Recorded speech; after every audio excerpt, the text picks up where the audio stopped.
What is going on, people? Hope you're all doing well. Welcome back to the channel. Thank you so much for clicking on this video once again. Today we're going to talk about the Northman. Now, if you don't know Shakespeare, or if at least you don't know some of his most popular plays, then this movie might not be for you right off the bat, because this is the story of Hamlet. What are you talking about? Well, he's not even called Hamlet. I forgot to mention. His name is Amleth in this movie. What? It's that classic revenge story that we all love so much. I mean, it's so versatile.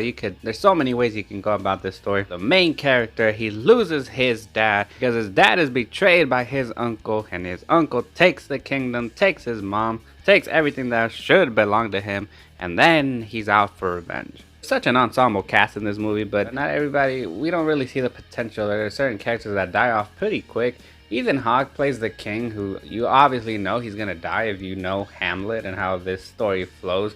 But the little screen time that he had, I was like, wow, Ethan Hawke is just such a great actor. And we've been seeing a lot of him lately. I mean, he's doing Moon Knight right now, and then now seeing him in this, I was like, man, he's just so good. So good.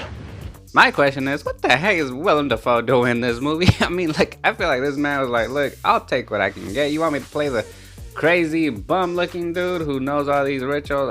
You know what, I'll take it and I'll roll with it and I'll do all I can with it. I mean, no matter what you give this man, he will go crazy. You know how much I sacrificed?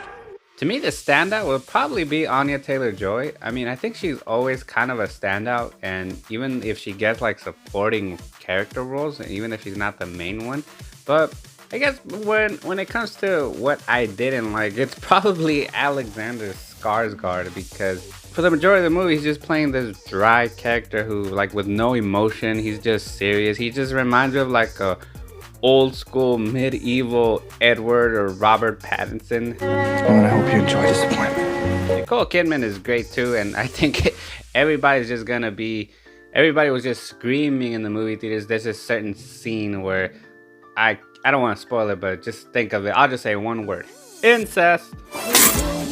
Cinematography and the camera flows, it all works really well. I really like the cinematography in this movie. You can tell that they wanted to keep the camera cuts to a minimum, because you don't see a lot of cuts, and when they are focusing on that one specific scene, it's one continuous shot, and that's what I really love. I always enjoy when movies are filmed in that way. Now, I'm no CGI or visual effects expert, but it seems to me like some of this was on location, unless it's just really good CGI, really good green screen. The use of colors, the use of setting works really well for the tone of this movie, especially when it's at night. These scenes are at night, they're almost like black and white, but they're not fully black and white. You can see like a tiny tint of color, but it's not those night scenes where you could tell that it's just a lot of bright lights in the background shining on the setting, shining on the character. They actually make you feel like you're in this pitch dark setting. Now, since this is based on Hamlet, you're probably wondering, oh, does it have that Shakespeare type of dialogue? And I'm not sure how Hamlet was written, because I'm not like a Shakespeare expert or anything like that, but I will say you don't have the dialogue where it's like, oh, thou, or thy are this, or where areth my soneth, or however the heck, you know what I'm talking about, that type of thing. Doth mother know you weareth her drapes? But it does have some dialogue where you really have to pay attention if you're just really not used to any like medieval language or whatever that's called. I don't know if it was because of the audio editing or the theater that I was in, but it was kind of hard to understand at some point. And I wasn't lost, but I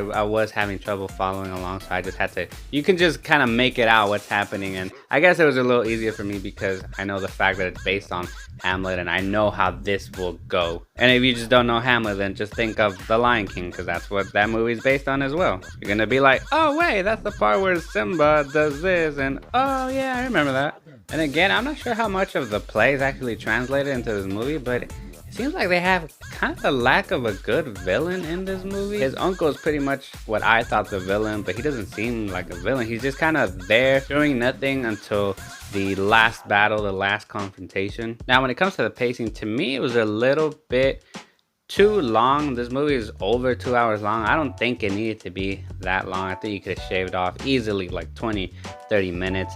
And in the very beginning, it I thought I was gonna waste no time, because in the beginning I feel like it didn't take much to convince Amleth to go and avenge his dad, because he ran away as a kid, and it took him this long. It took him to grow up to be an adult to actually be like, oh, you know what? I do have to avenge my dad. I have to get revenge. I have to save my mom. But I feel like it was just kind of quick and rushed to me personally. All it took was just some spirit to appear and be like, hey, you know, you gotta avenge your dad. And then he's like, oh yeah, you're right, because that's what I promised, so let me go, and here our journey begins. But other than that, everything is good. It's not hard to follow. I mean, if you just know the basic story of Amleth, then you can follow this film, even if you have some trouble with the dialogue or with the mythology and all these things. If you're a Shakespeare fan, then I think you're gonna really like this film. If you're not really big on Shakespeare, I think you can still enjoy it. Probably not as much as Shakespeare fans, but I think it's still worth having a movie night. Alright, so The Northman, if you've seen it or if you're gonna see it, go ahead and let me know in the comment section below. What's your favorite Shakespeare play? Comment below, and as always, if you like this video, go ahead and hit that like button, smash the subscribe button. Thank you guys so much for watching. Be on the lookout for more videos. Keep watching this channel, and keep watching movies.